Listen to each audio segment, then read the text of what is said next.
নবম শ্রেণীর প্রিয় শিক্ষার্থী এচালদার স্যার ইউটিউব চ্যানেল থেকে তোমাদের সবাইকে স্বাগতম।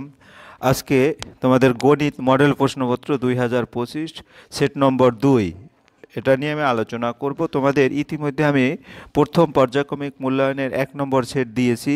তোমরা আমার ইউটিউব চ্যানেলে গিয়ে 1 নম্বর সেট দেখতে পারো। যাই হোক, তোমরা যারা এখনও আমার এই চ্যানেলটিকে সাবস্ক্রাইব করোনি তারা এখন এই চ্যানেলটিকে সাবস্ক্রাইব করে বেল আইকনটি প্রেস করে দাও, এবং ভিডিও শেষে তোমাদের একটা গুরুত্বপূর্ণ কথা শেয়ার করব যাতে খুব অল্প সহজেই তোমরা কিভাবে অঙ্কে ভালো করতে পারো এবং কোন কোন অঙ্কগুলি বেশি গুরুত্বপূর্ণ। কাজেই তোমরা ফার্স্ট থেকে লাস্ট পর্যন্ত টেনে টেনে না দেখে পুরোটাই যদি দেখো তাহলে এই গণিত সম্পর্কে পূর্ণাঙ্গ আইডিয়া তোমাদের চলে আসবে। তাহলে এখানে যেমন দেখা যাচ্ছে নবম শ্রেণী প্রথম পর্যায়ক্রমিক মূল্যায়ন 2025 গণিত, পূর্ণমান তোমাদের 40 মার্কের থাকবে, সময় থাকবে 1 ঘন্টা 20 মিনিট, এবং এখানে কি থাকবে সিলেবাস, নম্বর বিভাজন, নমুনা প্রশ্নপত্র। সেট নম্বর 2 আমি সবই দেখাবো, ঠিক আছে? অর্থাৎ সমস্ত প্রশ্নের উত্তর এবং 100% সফলতা তোমাদের যদি পর্যায়ক্রমিক বেশ কয়েকটা আমার মডেল প্রশ্ন তোমরা ফলো করো। তো এখানে প্রথমেই দেখো সিলেবাস ও নম্বর বন্টন। তো তোমাদের বইয়ের পিছনেও আছে, সিলেবাসটা হচ্ছে 1 নম্বর অধ্যায় থেকে 8 নম্বর অধ্যায় পর্যন্ত সমস্ত যে অধ্যায়গুলি আছে 1 থেকে 8 পর্যন্ত। হ্যাঁ, তো এখানে তোমাদের এই নবম শ্রেণীতে দেখা যাচ্ছে আলাদা আলাদা পাটিগণিত, বীজগণিত, জ্যামিতি, স্থানাঙ্ক জ্যামিতি, অর্থাৎ এই 4টা পার্ট আলাদা আলাদা করে কিন্তু প্রশ্ন আসে, ঠিক আছে? যেমন পাটিগণিতে তোমার, তারপরে বীজগণিতে এরকম করে, পাটিগণিতে তোমাদের 6 মার্ক আসবে, ঠিক আছে? 6 মার্ক, বীজগণিতে 20 মার্ক, তারপর জ্যামিতিতে 10 মার্ক এবং স্থানাঙ্ক জ্যামিতিতে 4 মার্ক। এই টোটাল 40 মার্কের প্রশ্ন তোমাদের আসবে। এবং কোথায় কোনটা এমসিকিউ, সত্য মিথ্যা, শূন্যস্থান পূরণ, এগুলিও কিন্তু তোমরা এখানে আমি দিয়ে দিয়েছি। যাই হোক, এখন তোমাদের যেটা বলবো সেটা হচ্ছে এখানে সংক্ষিপ্ত উত্তরধর্মী প্রশ্ন আছে, পাটিগণিতের কি, বীজগণিতের, অর্থাৎ সমস্ত কিছুই তোমাদের কিন্তু একবারে, যেমন ক্লাস 1 থেকে শুরু করে 8-এর যে প্যাটার্ন এবং 9-এর প্যাটার্নটা কিন্তু ভিন্ন, একবারে মাধ্যমিক পর্যায়ের মতো। এই হচ্ছে তোমাদের প্রথম পর্যায়ক্রমিক মূল্যায়নের যে প্রশ্নটা, অর্থাৎ 2022-এর একটা প্রশ্ন এই সিলেবাসের আলোকেই। তো এই প্রশ্নটি আমি তোমাদের আজকে সমাধান করে দেখাবো। গাণিতিক বিশ্লেষণ সহ সম্পূর্ণ প্রশ্নপত্রের সমাধান নিয়ে আমি এখন আলোচনা করছি। তাহলে দেখো, এখানে নিম্নলিখিত প্রশ্নগুলির যথাযথ উত্তর দাও। অর্থাৎ এখানে টোটাল 6টি প্রশ্ন আছে, শর্ট ভিত্তিক প্রশ্ন। এর মধ্যে 4টি হচ্ছে এমসিকিউ দেওয়া আছে, আর এই 2টি হচ্ছে তোমার সত্য মিথ্যা বা শূন্যস্থান পূরণ। তাহলে আমরা প্রথম প্রশ্নে যদি দেখি, দেখো A by B plus B by A সমান 1 হলে এ কিউব প্লাস বি কিউবের মান কত? তা আমরা যেটা দেওয়া আছে A by B plus 1 by B, এটা তুল বি বাই 1, এটা এ, এটা তুলবো, তারপরে লসাগু করবো এ বি, তাহলে কি এ ইন্টু এ স্কোয়ার প্লাস বি স্কোয়ার এরকম, অর্থাৎ স্কোয়ার প্লাস বি স্কোয়ার, এটা আর গুণন করে এখানে নিয়ে যাব, অর্থাৎ এ বি, তারপরে বাম পাশে নিয়ে আসবো, অর্থাৎ মাইনাস এ বি হবে, ঠিক আছে? তাহলে এখন যদি আমি বলি A cube plus B cube, এর সূত্র যদি জানি A plus B into square plus B square minus A B, তাহলে এখন এই যে এই মানটা square plus B square minus A B equal 0, কাজে এখানে যদি শূন্যটা বসিয়ে দেই তো A plus B into 0, that mean 0। তাই 0 আছে আমার কোথায়? এই যে 0 ডি নম্বরে 0 আছে, কাজে আমরা ডি নম্বর কিন্তু অনায়াসে উত্তর দিতে পারবো, এই যে ডি নম্বর উত্তর দিয়ে দেবো। তারপরে যদি এক্স মাইনাস 4, অর্থাৎ এবারে 2 নম্বরের প্রশ্ন, যদি এক্স মাইনাস 4 বিন্দুটি মূল বিন্দু থেকে দূরত্ব 5 একক হয় তাহলে এক্স এর মান নির্ণয় করো। এই হচ্ছে তোমাদের প্রশ্ন, ঠিক আছে? এই যে প্রশ্ন। তাহলে দেখো, তো এখানে উত্তরটা কি? আমরা জানি যে মূলবিন্দু মানে 0 0, তাহলে মূলবিন্দু এবং এই x4 বিন্দু যে দূরত্ব x মাইনাস 0 হোল স্কোয়ার এবং 4 মাইনাস 0 হোল স্কোয়ার ইকুয়াল 5 প্রশ্ন মতে। তাহলে x মাইনাস 0 মানে কি এক্স স্কোয়ার, আর 4 মাইনাস যে 0 মানে কি 4 স্কোয়ার, 4 করলে 16 হয়, তো এক্স স্কোয়ার প্লাস 16 স্কোয়ার সমান 5। উভয় পক্ষকে যদি বর্গ করি X square plus 16 equal 25, X square আর 16টাকে ডান পাশে নিলে 9 হয়, তো বর্গমূল করলে 9-এর 3 3 9, অর্থাৎ প্লাস মাইনাস 3 হবে। তাহলে উত্তর হবে আমাদের কোনটা? এখানে উত্তর হবে প্লাস মাইনাস 3 সি। তারপরে গিয়ে হলো তোমার সি নম্বরের প্রশ্ন। এই যে C number, 4 into 5 x, 5 to the power x সমান 500 হলে x to the power x এর মান কত?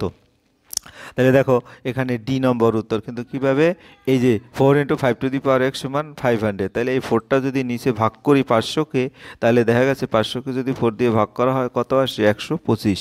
তাহলে 5 যদি 3বার গুণ করা হয় তাহলে 125 হতে, অর্থাৎ 5³ 125 না লিখে আমরা 5³ লিখেছি। তো x = 3, তাহলে আমার x যদি 3 হয়, আর প্রশ্ন কিন্তু x⁴, অর্থাৎ এটা বের করতে বলছে, অর্থাৎ 3⁴ করলে 27 আছে। এটা 27 কোথায় আছে, 27 আছে ডি নম্বরে, 27 এই যে ডি, তোমার সি নম্বরে।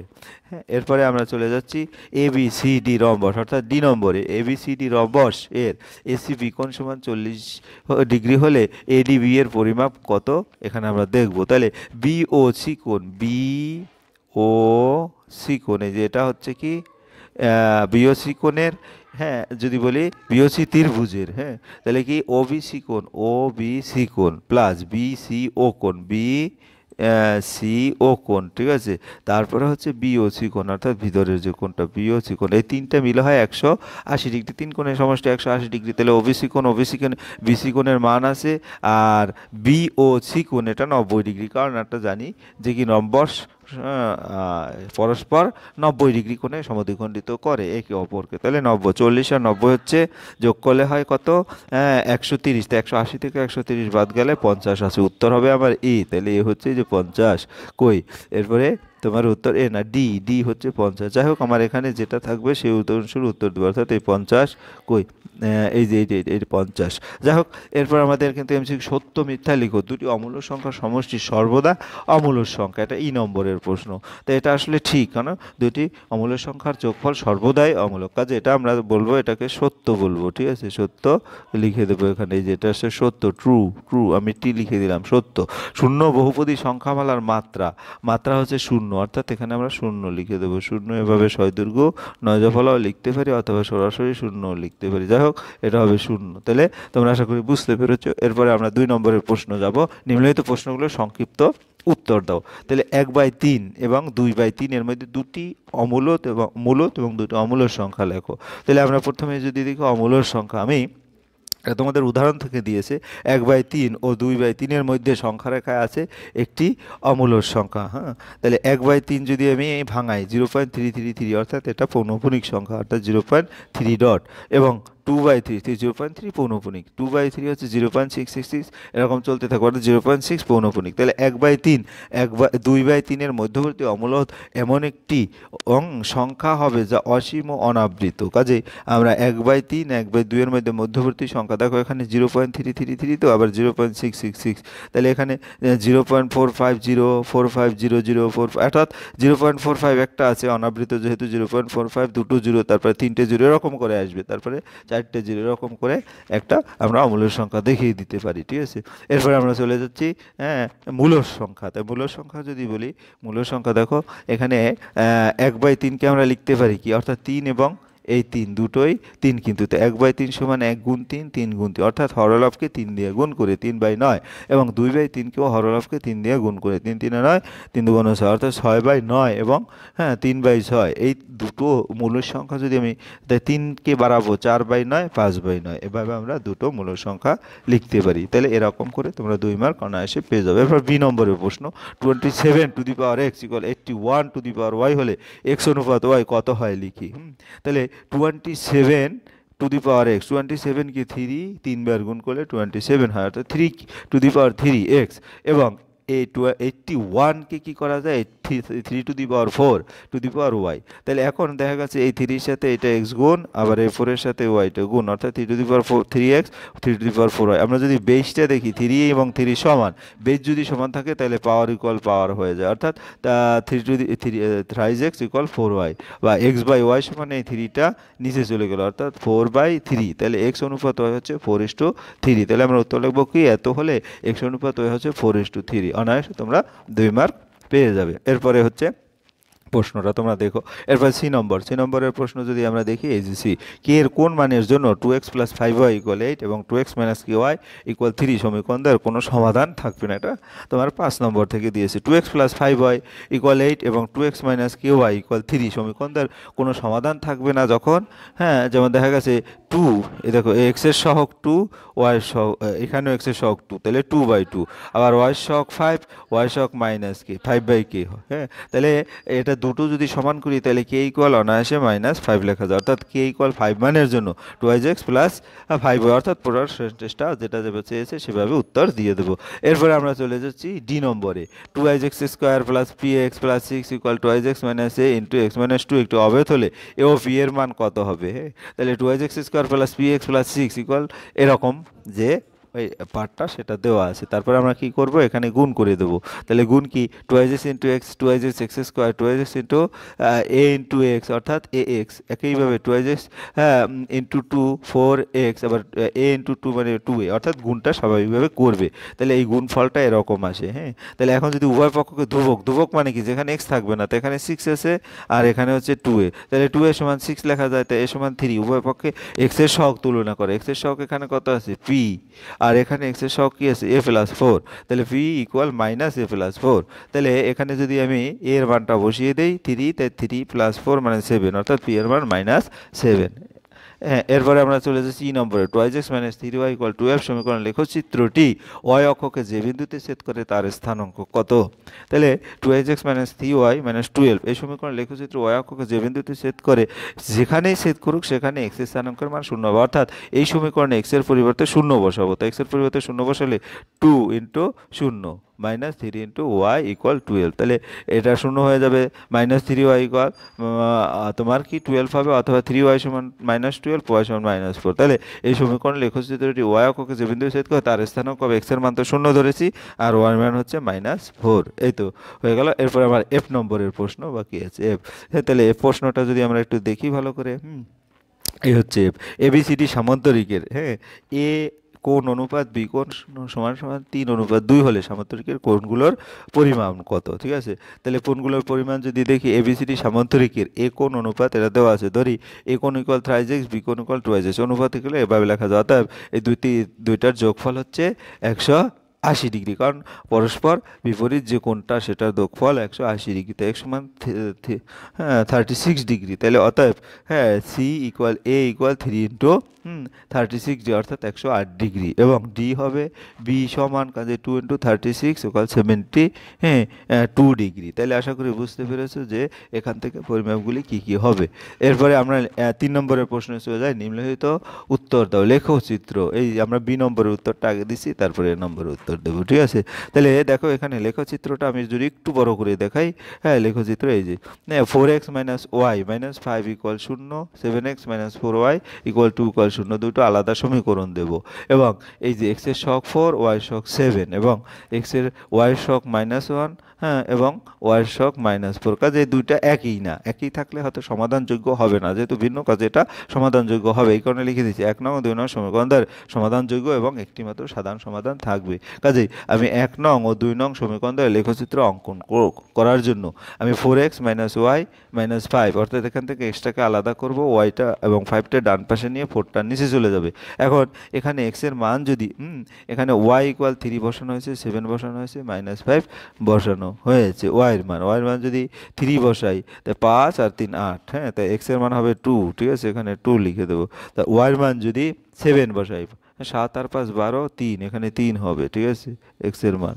তদ্রূপ এখানেও যদি সে একইভাবে 3, y এর মান যদি 3 বসাই, 3 4 12 আর 2 14, অর্থাৎ 2 হবে। হ্যাঁ, তারপরে y এর মান যদি আমি 10 বসাই, 10 মানে 4 10 40 2 42, 6 7 42, আর x এর মান হবে 6। তাই লেখচিত্রতে দেখছি 1 নং 2 নং সমীকরণ দ্বারা সমাধানযোগ্য এবং তার একটি মাত্র বিন্দু P। এরপরে বিন্দুগুলি যদি বসিয়ে দিই 2 3, হ্যাঁ, এখানে যদি আমরা x অক্ষ y অক্ষটা নিয়ে এটা এই যে এটা x প্রাইম, এটা y, তাহলে এখানে 2 3 কোথায় আছে, 1 2 আর 3, হ্যাঁ, কোথায় 1 কই, এবার এখানে যদি তোমার মূলবিন্দু হয় তাহলে সেখান থেকে 2 3, এই যে 2, হ্যাঁ, এই যে 2 3 বিন্দুটা হচ্ছে এখানে, কিন্তু তাহলে এই যে লাল দাগ, তাহলে 1 2 1 2 3, এই যে 3, হ্যাঁ, অর্থাৎ এটা হচ্ছে তোমাদের, কিন্তু এই যে লাল দাগটাই হচ্ছে তোমার এ, হ্যাঁ এক্স অক্ষ। তাহলে এরপরে একইভাবে 2 3, তারপরে 3 7, হ্যাঁ 3 7 বসানো হয়েছে। তারপরে এটা হচ্ছে তোমার কত 6 এবং 10, এই যে এই বিন্দুটা বসানো, সব বিন্দুগুলি বসানোর পরে দেখা গেছে তারা পরস্পর 2 3 বিন্দুতে ছেদ করেছে, অর্থাৎ এখানেও 2 3, এখানেও 2 3। কাজে 1 নং 2 নং সমীকরণে একটি মাত্র সমাধান, সাধারণ সমাধান x = y = 3, এভাবে তোমরা করে নেবে। এরপরে আমরা চলে যাচ্ছি হ্যাঁ √7, হ্যাঁ এই প্রশ্নটা আমরা যদি একটু দেখে আসি আবার, হ্যাঁ এই যে √7-এর হ্যাঁ সংখ্যারেখা স্থাপন করো, এই যে √7 এ নম্বরের প্রশ্নটা। তো এই নম্বরের প্রশ্ন প্রথমে সংখ্যারেখা ও বিন্দু 0 0 স্থাপন করি, এই যে ও বিন্দুটা স্থাপন করলাম। এরপরে এই যে এখানে ও বিন্দু, তারপরে সংখ্যারেখার উপর এমনভাবে এ বিন্দু নিলাম যাতে ও এ সমান 2 একক হয়, ও এ, এই যে ও এ সমান 2 একক হয়, হ্যাঁ তারপরে ও এ বিন্দুকে ওয়ে লম্ব এবং এর লম্বটা আঁকতে হবে, ঠিক আছে, ওয়ে লম্ব এবি ওয়ে লম্ব এবি, এই এবি ও এ লম্ব এবি, যে লম্বটা আঁকা হয়েছে, এখানে লম্ব আঁকা হয়েছে, হ্যাঁ এবি সমান 1 একক। তাহলে এখানে 2, এখানে 1, এটা অতিভুজ হবে 2² প্লাস 1² রুট, অর্থাৎ √5 একক। তাহলে √5 একক হলো। তারপরে এখন ও বিন্দুকে কেন্দ্র করে ওবি এর সমান দৈর্ঘ্যের ব্যাসার্ধ নিয়ে একটি বৃত্তচাপ অঙ্কন করলাম। এখন যদি আমি √5 আঁকতে বলে, এটা একটা দিয়ে কিন্তু আমি অনেকগুলি আঁকতে পারবো, তখন তোমরা বৃত্তচাপ অঙ্কন করলেই পি বিন্দু ছেদ করলো, অর্থাৎ ওপি হচ্ছে √5, এই যে ওপিটা হবে √5, ওপি কোথায় ও, আর এই যে পি এটা হবে √5। এরপরে যদি আমরা √5 সংখ্যারেখা স্থাপন করে পি বিন্দু পেলাম। এখন 2 এবার হ্যাঁ ওবি এর উপর বিসি লম্ব টানলাম এবং বিসি = 1 একক, এই যে ওবি এর উপর বিসি লম্ব টানলাম, এই যে বিসি লম্ব টানলাম, এটা তো √5, আর এখানে বিসি হচ্ছে 1 একক, মানে দেখা যাচ্ছে √5 হোল স্কোয়ার আর প্লাস 1², আমরা সেভাবে দেখা গেছে √5² প্লাস, অর্থাৎ ওসি পেলাম। ওসিটা হচ্ছে কিন্তু √6 একক। সেই একইভাবে ওসির পরে আমরা ও বিন্দুকে কেন্দ্র করে ওসি এর সমান দৈর্ঘ্যের ব্যাসার্ধ নিয়ে একটি বৃত্তচাপ অঙ্কন করি এবং কিউ বিন্দুতে ছেদ করে, এবং ও কিউ সমান ওসি সংখ্যারেখা √6 অমূল্য সংখ্যাটি স্থাপন করে কিউ বিন্দু পেলাম। এবারে 3 এবং 4 একইভাবে আমরা ওডি সমান পাবো বা ওএস সমান পাবো, ওডি, এই যে ওডি এইখান থেকে একটা চাপ অঙ্কন করে যেটা পাবো ওএস, এই যে এইচ, হ্যাঁ এইটাই হচ্ছে √7। কাজেই এভাবে তোমাদের কিন্তু √7 করতে গেলে পুরোটা করতে পারে, √5 করতে গেলে কিন্তু এখানেই তোমার অঙ্ক শেষ, ঠিক আছে। যাই হোক, এরপর আমরা চলে যাব হ্যাঁ তোমার সি নম্বরে কি বলছে, উৎপাদকে বিশ্লেষণ করো, x² প্লাস 3x, এরকম। তো আমি একটু বড় করে এই দেখাই, x² প্লাস 3x, এই যে এটা কমন নিয়ে মাইনাসটা কমন নিয়ে স্কোয়ার প্লাস a - 2, তাহলে এখান থেকে আমার মিডল টার্ম করব। তাহলে এই 2a - a, দুইটা 2a থেকে একটাই গেলে শুধু এ থাকে, কাজে আমরা এইটা শুধু ভাঙিয়েছি মিডল টার্ম প্রক্রিয়ায়। তারপরে এ কমন নিলাম a+2 এবং 1 কমন নিলাম a+2, তাহলে এখানে a+2 a - 1 এভাবে আসে। হ্যাঁ তাহলে আমরা কি করব, তাহলে আমরা x² প্লাস 3x, হ্যাঁ a+2 × a - 2 এভাবে আলাদা করলে হ্যাঁ এটাকে আবার একটা মিডল টার্ম হয়। সেই মিডল টার্ম কি a+2 - a - 1, এটা কাটাকাটি করলে শুধুই 3 থাকবে, এর সাথে x আছে। কাজে এরপরে করলাম কি a+2 এর সাথে x গুণন করলাম, আবার a - 2 এর সাথে x গুণন করলাম, সেটা এখানে নিলাম, ঠিক আছে। তাহলে এখন এই দুটো থেকে x কমন নিলে x + a +2, আর এখানে a - 1 কমন নিলে x + a +2, তাহলে এটা কমন আছে, কাজে x + a +2, আবার এখানে x - a - 1, অর্থাৎ x - a + 1, এটা হচ্ছে উত্তর। এরপরে আমরা যদি যাই 6 নম্বরের প্রশ্ন যদি আমরা দেখি কি বলেছে 6 নম্বরের প্রশ্নটা একটু দেখে আসি। হ্যাঁ 6 নম্বর বলতে এখানে প্রশ্ন যেটা অপনয়ন পদ্ধতিতে এখানে ডি নম্বরে অপনয়ন পদ্ধতি বা তুলনামূলক পদ্ধতি, যে কোনো একটা পদ্ধতিতে x/3 + y/4 = 1 অথবা 2x + 4y = 11 এর সমাধান করতে হবে। তাহলে আমরা অপনয়ন পদ্ধতি বা প্রতিস্থাপন দেখি কোন পদ্ধতিতে করলে ভালো হবে। যেমন x/3 + y/4, 1 নং সমীকরণ দিলাম x/3 + y/4 = 1, বা x/3 এটা এক পাশ থেকে আরেক পাশে নিয়ে নিলাম। তাহলে x অর্থাৎ x এর মানটা বসানো হয়েছে, এটা অপনয়ন পদ্ধতি না, প্রতিস্থাপন পদ্ধতি। তারপরে দেখা গেছে 2x + 4y = 11, 2 নম্বর সমীকরণ 2x + 4y = 11, 2x = 11 - 4y। এখন এই যে x সমান 11 - 4y / 2, এটা 4 নম্বর সমীকরণ দেওয়া হলো। তাই 3 ও 4 সমীকরণ তুলনা করে, অর্থাৎ তুলনামূলক পদ্ধতি। তাহলে এখানে x এর মান পেয়েছি, x এর মান কত পেয়েছি, এখানে x সমান 3 ইন্টু 1 মাইনাস ওয়াই বাই 4, আর এখানে এক্স এর মান পেয়েছি 11 মাইনাস 4y বাই 2।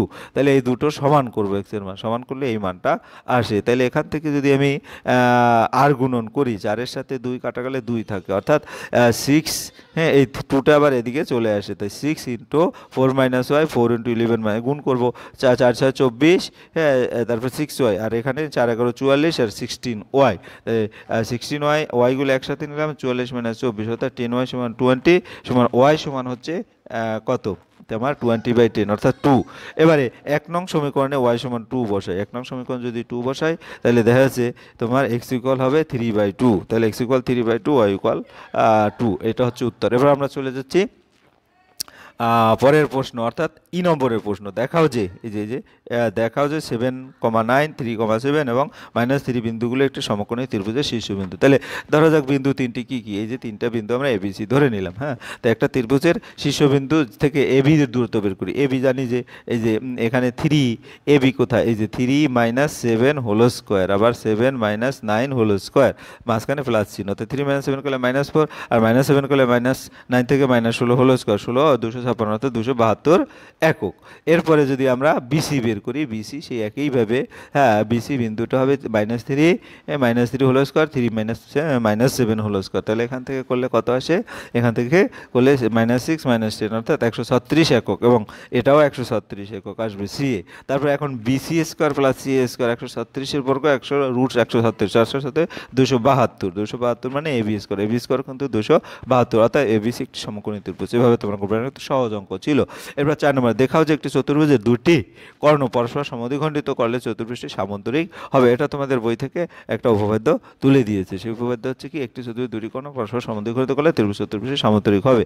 হ্যাঁ, এবিসিডি চতুর্ভুজে এসি এবং বিডি কর্ণ দুটি পরস্পর ও বিন্দুতে সমদ্বিখণ্ডিত করছে, যে ও বিন্দুতে সমদ্বিখণ্ডিত করছে, অর্থাৎ এও সমান, যদি সমদ্বিখণ্ডিত করে তাহলে এও সমান ওসি এবং বিও সমান ওডি। তাহলে প্রমাণ করতে হবে এবিসিডি একটি সামান্তরিক, এ ও বিডি বিওসি এর মধ্যে এও সমান ওসি, এটা আমরা জানি। তারপরে এওডি কোণ, বিওসি কোণ, এটা বিপরীত কোণ, কাজে বিও সমান ওডি। কাজে একটা ত্রিভুজের দুটো, দেখো এখানে দুটো বাহু সমান দেখানো হচ্ছে, একটা কোণ সমান দেখানো হচ্ছে, ত্রিভুজ দুটি সর্বসমতার শর্ত অনুসারে। সুতরাং এডি সমান বিসি সর্বসম ত্রিভুজের অনুরূপ বাহু, অনুরূপভাবে ওএডি কোণ সমান ওসি বি কোণ সর্বসম ত্রিভুজের অনুরূপ কোণ, কিন্তু এডি এবং বিসি সরলরেখা এসি ছেদ করলে ওই দুটি একান্তর কোণে সমান, সুতরাং এডি সমান্তরাল বিসি। এভাবে তোমরা সুন্দর করে উপপাদ্যটা পড়ে নিবে। এরপর প্রমাণ করো দুটি সমান্তরাল সরলরেখা তাদের একটি ছেদকের অন্তর্ভুক্ত অন্তরগুলো কোনো সমদ্বিখণ্ড আয়তক্ষেত্র উৎপন্ন করে। এটা হচ্ছে তোমাদের, এটাও কিন্তু তোমাদের বইয়ের প্রয়োগ, ঠিক আছে।